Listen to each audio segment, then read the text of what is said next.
Should I just say that I'm just recovering from the disappointment of Chelsea's draw yesterday versus Brentford? This is a game that I expected Chelsea to win, though I stated clearly in my previous video that Brentford is not usually an easy nut for Chelsea to crack.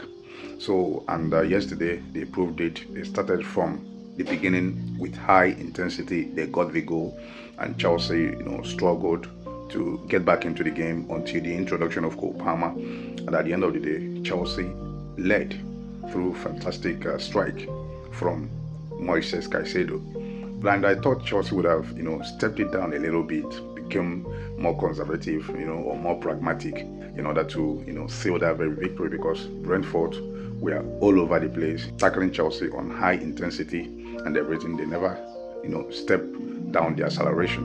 So I expected Chelsea to, kind of be a little bit preserved towards the dying minute of the game in order to be able to seal that very victory. But it wasn't to be, as Brentford kept on pushing and pushing and pushing until they eventually equalized. So to me, I feel that Chelsea has thrown away all 3 points in that very game, because Chelsea would have actually sealed that game. Sanchez was fantastic yesterday. Honestly, if not for Sanchez, Chelsea would have considered more goals. I think the players that started that game, the likes of Gittens, the likes of Hato, they were never really, that impressive. I think they are not yet ready for the EPL.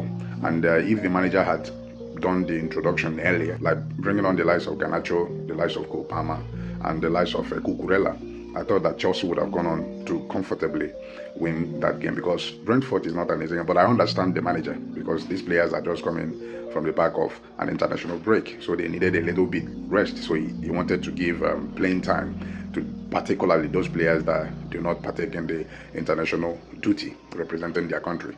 So at the end of the day, Chelsea and Brentford shared the sport. It's better to draw than to lose. So at least Chelsea came out with 1 point. So it's a good one. Chelsea can always build from here. Next game is against Manchester United, another top game, irrespective of the fact that Manchester United are not really in their best form right now. But it's still Manchester United, and whenever they're playing against Chelsea, you expect them to give it all. So it's not going to be an easy game. So we look forward to that very game.